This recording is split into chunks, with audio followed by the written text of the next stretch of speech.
Hey math kids, today we're going to talk about the Pythagorean identity, and what it looks like is sine squared theta plus cosine squared theta is equal to 1. Now, something with, we're not going to get totally into this, but I'll do a quick explanation. So if we have a circle, specifically a unit circle, meaning the radius is 1, if we draw a right triangle like this, draw one of the radii, so this is 1, and then this would represent an x value, and this would represent a y value. And then right here is theta, or the angle that we're looking at. Now, if we go to our sine theta, we remember that SOHCAHTOA, TOA, sine is opposite over hypotenuse. So that's y over 1, which is equal to y.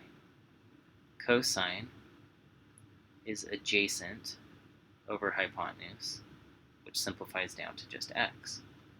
And tangent is going to be opposite over adjacent, so it's y over x, which you may notice can also be written as sine over cosine. Okay? Now the ones we're going to focus on, though, we're going to focus on sine equals y and cosine equals x.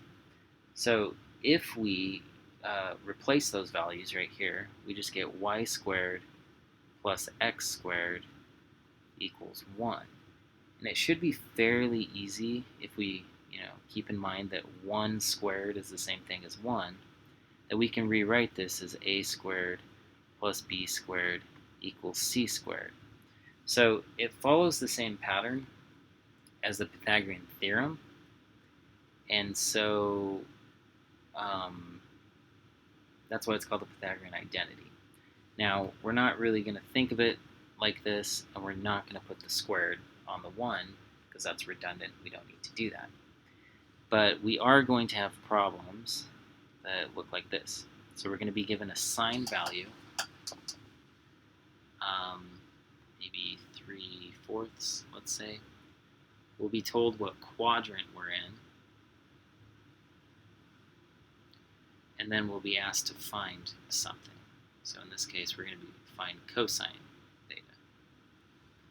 Now, if you remember the quadrants, this is quadrant 1, this is 2, that's 3, and that one's 4. Okay. Now, in the beginning of the problem, it doesn't matter what quadrant we're in. We're just going to kind of go through the same process. But eventually, knowing which quadrant we're in will dictate which answer we choose, because we'll get 2 answers when we do this. Okay, so what we want to do, I'm going to think of this like a y value because it's sine. So I'm going to plug it in here. So we get 3/4 squared plus x squared, which is our cosine, but we don't know what it is. Now it just becomes an algebra problem. Square the top, square the bottom. So we get 9/16. Now I'm going to subtract 9/16 from both sides. These cancel. We're left with x squared on the left.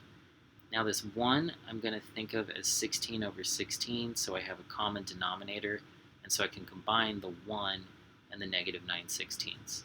So we have 16 minus 9, so that's going to be 7/16. Then we square root both sides, and I'm going to square root the top and square root the bottom, and I'm going to remember to put my plus or minus in there. Okay, so the square root of 7 is just the square root of 7. The square root of 16 is positive 4. Okay, these are our 2 possible answers for cosine. But now we need to look at the quadrant. So if we're in the first quadrant, we need to ask the question, are x values positive or are our x values negative? So the x value is right here. This is the positive x-axis. And so we're only going to take the positive values. So our cosine value that corresponds to this sine value in the first quadrant is going to be the positive 7, square root of 7 over 4. So essentially I dropped the negative sign right there. Okay, let's try another one. So this time we are going to start with cosine. So cosine theta equals negative 1/3. And let's say we're in quadrant 3. And then we're going to find sine.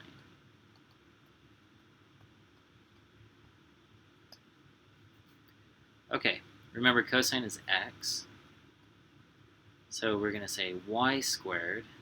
Once again, I'm plugging it into this thing. So y squared plus negative 1/3 squared equals 1.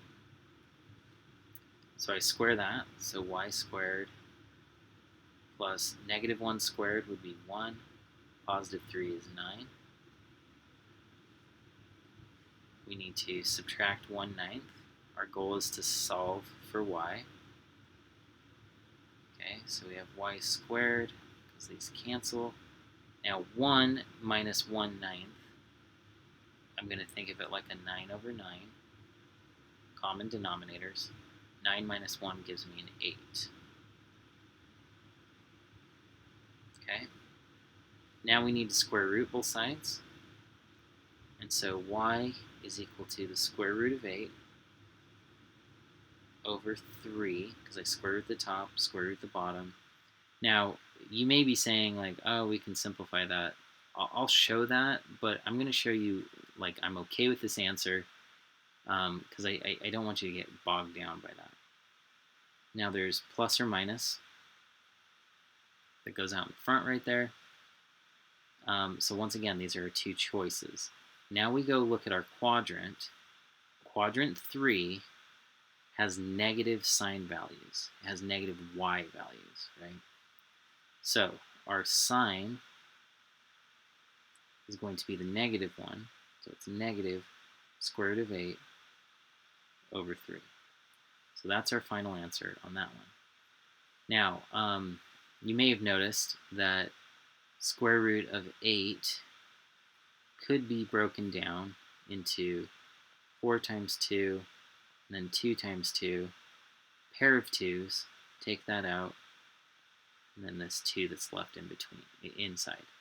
So our final answer, because the square root of 8 is the same as 2 root 2, could have been written as negative 2 square root of 2 over 3. So if you wrote it that way or that way, they're both acceptable. Yeah. All right, we are going to do one more. Just need some room. So now we're going to find tangent. So tangent's a little bit weird. We just have like a few extra steps to find tangent. It's pretty similar to what we just did. Okay, so let's say we have sine of negative 2/5, or sine of theta equals negative 2/5. And let's say we're in quadrant 4, and we need to find tangent. So in order to find tangent, because of this and this, we need to know sine and cosine. So even though it doesn't tell us to find cosine, that's actually what we want to do before we try to find tangent. So once again, sine is a y value, so I'm going to plug this into this thing up here. So we get negative 2/5 squared plus x squared equals 1. We square this, we get 4 over 25.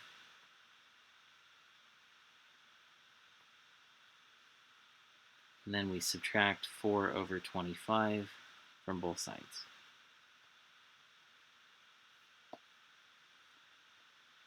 Okay, these cancel. We're left with x squared on the left side. And then the 1 I'm going to think of as 25 over 25. So it's common denominators. And so that's 25 minus 4. So I'm left with 21 over 25. I square root both sides. When I square root, I get a plus or minus. And I'm going to square root the top. And I'm going to square root the bottom. So square root of 25 is 5. Square root of 21 is just the square root of 21. Now, to choose my y answer, or not my y, sorry, my x answer, I need to look at my quadrant. So I'm in quadrant 4. In quadrant 4, we have positive x values. And so my real answer is square root of 21 over 5. Okay, we have a y answer, we have an x answer, and so to find tangent, we just need to do y over x. And so our y answer is negative 2 over 5, and then the square root of 21 over 5. Now I'm going to show you a shortcut to get to the answer, but then I'm also going to do it the longer way that's probably conceptually easier to understand. If both your denominators are the same, so the denominator of your top fraction and the denominator of the bottom, you can just cancel both of those, and this ends up being the answer for tangent. Now it is a convention not to leave a square root on the bottom, but I don't really care about that, so we're just going to leave it. Okay? And those of you going into IB, they don't care about it either. Okay? All right, now let's go through this a little bit more conceptually. So if we have y over x, that's negative 2 over 5 divided by the square root of 21 over 5. Now we could rewrite this as negative 2 fifths divided by the square root of 21 fifths. Now when we're dividing fractions, we flip the second one upside down. So the first one stays the same. Then we flip the second one upside down. Okay. If we multiply those together, we get negative 10 over 5 root 21. The 10 and the 5 can both be reduced by 5, and so that's negative 2 over the square root of 21, which is the same thing that we ended with up here. If you need additional help, please come to Math Lab. Until then, calculator.